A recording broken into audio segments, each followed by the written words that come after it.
মাছের একটি রেসিপি করছি। মাছ ভালো করে কেটে ধুয়ে বেছে নুন হলুদ মাখিয়ে নিয়েছি। আছে আলু, ঝিঙে, সজনে ডাঁটা আর আমি তেজপাতাকে ধুয়ে রেখে দিয়েছি। এই দিয়ে আজকে পাতলা একটা ঝোল হবে। গরম পড়ে গেছে, খুব সাবধানে খাওয়া দাওয়া করতে হবে। তেল গরম হয়ে গেছে, আমি তেলেপিয়া মাছগুলো তেলেপিয়া নয় তেলেপিয়া মাছগুলো ছেড়ে দিলাম। দিয়ে আমি সুন্দর করে কিন্তু ভেজে তুলে নেব, ঠিক আছে? নমস্কার বন্ধুরা, যে যেখানে থাকুন না কেন খুব ভালো থাকবেন, সুস্থ থাকবেন। আর আমার আজকে তেলেপিয়া মাছের রেসিপি করছি, সেইটা অবশ্যই কিন্তু প্রথম থেকে লাস্ট অবধি আপনারা দেখবেন। আপনাদের কাছে অনুরোধ রইল আমার।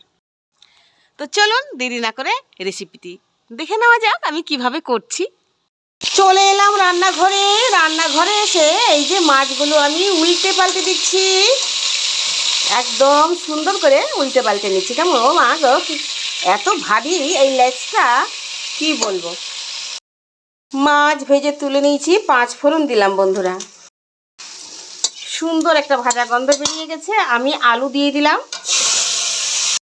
ভাজা ভাজা হয়ে এসছে বন্ধুরা, হয়ে গেছে ভাজা, ভালোভাবেই ভাজা হয়ে গেছে। আমি সজনে ডাঁটাগুলো দিয়ে দিলাম। লবণ স্বাদ মতো, হলুদ পরিমাণ মতো দিয়ে দিচ্ছি। আদা, মৌরি বাটা, জিরে বাটা, ধনে বাটা আর হচ্ছে গোলমরিচ বাটা। নাড়াচাড়া করে একটু কষিয়ে নিচ্ছি। তো বন্ধুরা, এই যে দেখতে পাচ্ছেন আমি কিন্তু লঙ্কা গুঁড়ো দিলাম। আপনাদের দেখানো হলো না, কিন্তু দেওয়ার পর মনে হয়েছে আপনাদের দেখাতে হবে, তাই দেখিয়ে দিলাম। আমার সুন্দরভাবে কষানো হয়ে গেছে। টমেটো দিয়ে দিলাম, দিয়ে দিচ্ছি পরিমাণ মতো জল।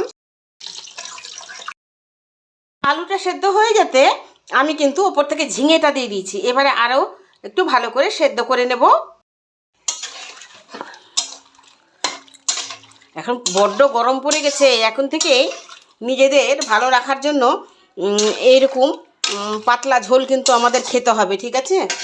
মশলা দিয়ে খেলে যে আমরা সুস্থ থাকবো না, এটা আমরা সবাই জানি। কম তেল মশলায় সুস্বাদু খাবার কিন্তু আমরা করতে পারি। তো সেইভাবেই আমরা খাবো, কি আছে? সুস্থও থাকতে হবে এবং খেতেও হবে, তাই না?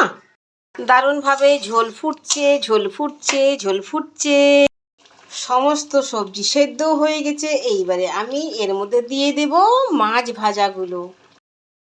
সকলে বাচ্চা কাচ্চারা ভাজা মাছ দিয়ে খেয়ে নিয়েছে, আর 3 পিস ভাজা মাছ আছে, সেটাই আমি দিয়ে দিচ্ছি। দেখুন, দিয়ে দিলাম।